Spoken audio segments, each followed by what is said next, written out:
Welcome back on stream of dreams. दोस्तों, आज हम हाजिर हैं एक नई और स्ट्रॉन्ग फंडामेंटल कंपनी के साथ। कंपनी का नाम है basically Rexnode electronics and controls limited. आइए देखते हैं कंपनी का बिजनेस मॉडल क्या है, कंपनी के प्रोडक्ट्स क्या हैं और कंपनी की फाइनेंशियल कंडीशंस क्या है। अगर हम बात करें रेक्सनोड की, तो कंपनी की जो वेबसाइट है उसके मुताबिक कंपनी बनाती है फैंस एंड मोटर्स। बेसिकली ये जो फैंस हैं वो भी कई टाइप्स के बनाती है, जैसे कि हम बात करें एसी एक्सल फैंस बनाती है विद प्लास्टिक इम्पेलर और विद मेटल इम्पेलर। अगर हम बात करें इसके अलावा, तो इसके अलावा एनर्जी सेविंग फैंस बनाती है, डीसी ब्रशलेस फैंस बनाती है। उसके अलावा अगर हम बात करें मोटर्स में भी टाइप्स ऑफ मोटर्स बनाती है, जैसे कि BLDC मोटर्स, एल्यूमिनियम इम्पेलर के साथ साथ कंपनी मेटल फिंगर गार्ड्स भी प्रोवाइड करती है। अगर हम बात करें कंपनी के फंडामेंटल्स के बारे में, तो दोस्तों कंपनी का जो मार्केट कैप है वो 97 करोड़ के आसपास है। तो कंपनी एक माइक्रो कैप कंपनी है। इसके बाद अगर हम बात करें कंपनी के करंट प्राइस की, तो वो 87 रुपीज के आसपास है।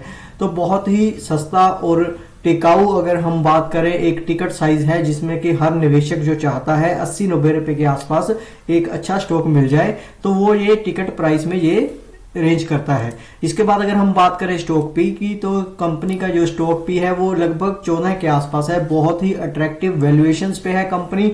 ये तो बात हुई कंपनी के ओवरऑल व्यू के बारे में। अगर हम बात करें कंपनी की, तो कंपनी के फंडामेंटल्स क्या कहते हैं।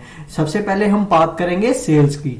तो अगर हम बात करें सेल की, तो जो सेल इनकी 2013 में 30 करोड़ के आसपास हुआ करती थी, वो अब बढ़ के हो चुकी है मार्च 2020 में 65 करोड़ के आसपास।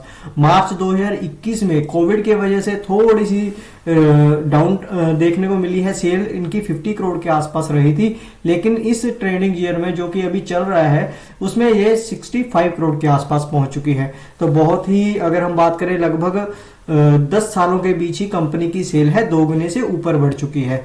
इसके बाद अगर हम बात करें कंपनी के ऑपरेटिंग प्रॉफिट मार्जिन की, तो कंपनी लगभग 10 से लेकर 14% के बीच बीच में कामकाज करती रही है हमेशा।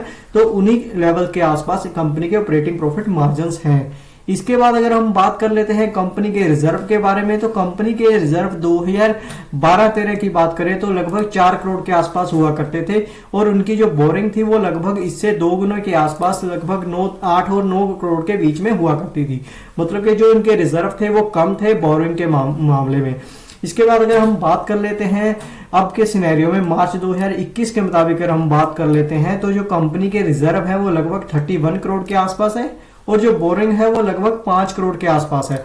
तो बहुत ही सिग्निफिकेंटली डिफरेंस हमको देखने को मिल रहा है। लगभग 6 गुना के आसपास कंपनी के रिजर्व है बोरिंग के मुकाबले। इसके बाद अगर हम बात कर लेते हैं कंपनी के शेयर होल्डिंग पैटर्न के बारे में, तो कंपनी के प्रमोटर के पास लगभग 69% के आसपास की होल्डिंग है, और पब्लिक के पास लगभग 30% की होल्डिंग है। अगर हम बात करें पब्लिक ने, अगर हम बात करें प्रमोटर की, तो प्रमोटर ने जो अपनी स्टेक है वो इंक्रीज की है। मार्च 2019 में जो कंपनी के प्रमोटर के पास स्टेक थे वो लगभग 66% के आसपास है, जो कि बढ़कर अब कंपनी ने लगभग 70% के आसपास कर लिए हैं प्रमोटर होल्डिंग के बाद। अब बात करेंगे कंपनी के टेक्निकल चार्ट के बारे में। आइए देखते हैं कंपनी का टेक्निकल चार्ट क्या कहता है। सबसे पहले हम बात करेंगे डिस्क्लेमर की। तो दोस्तों, हम सेबी रजिस्टर्ड नहीं है। कृपया निवेश करने से पहले अपने फाइनेंशियल एडवाइजर की सलाह जरूर ले लें, और यह वीडियो सिर्फ एजुकेशन पर्पस के लिए ही बनाई जा रही है। अगर हम बात करें कंपनी के टेक्निकल चार्ट की, तो बेसिकली कंपनी ने अभी रिसेंटली एक राउंडिंग बॉटम पैटर्न का एक ब्रेकआउट दिया है, जिसका के जो रेजिस्टेंस था लगभग 70 रुपीज के आसपास था, उसका कंपनी ने बहुत ही अच्छे वॉल्यूम्स के साथ ब्रेकआउट दिया है। अगर हम बात करें अभी कंपनी की जो सबसे पहली सपोर्ट देखने को मिल सकती है स्टॉक को, वो लगभग 80 रुपीज के आसपास है, और अगर हम बात करें सेकंड सपोर्ट की, तो वो लगभग 70 रुपीज के आसपास है। अगर हम बात करें मेजर सपोर्ट की, तो वो है 65 रुपीज के आसपास। इसके बाद अगर हम बात करें कंपनी के चार्ट के अकॉर्डिंग, जो इसका सबसे पहला रेजिस्टेंस देखने को मिल सकता है वो लगभग 100 रुपीज के आसपास है, और जैसे ही ये स्टॉक 100 रुपीज का जो लेवल है उसको क्रॉस करता है और उसके ऊपर कुछ दिन सस्टेन करता है, तो वैल्यूएशंस के अकॉर्डिंग जो कंपनी का सबसे नेक्स्ट और सबसे करीबी जो अगर हम बात करें टारगेट की, तो वो लगभग 130 और 140 रुपीज के आसपास हो सकता है। दोस्तों, आज की वीडियो में इतना ही। जल्द हाजिर होंगे नए स्टॉक के साथ। धन्यवाद।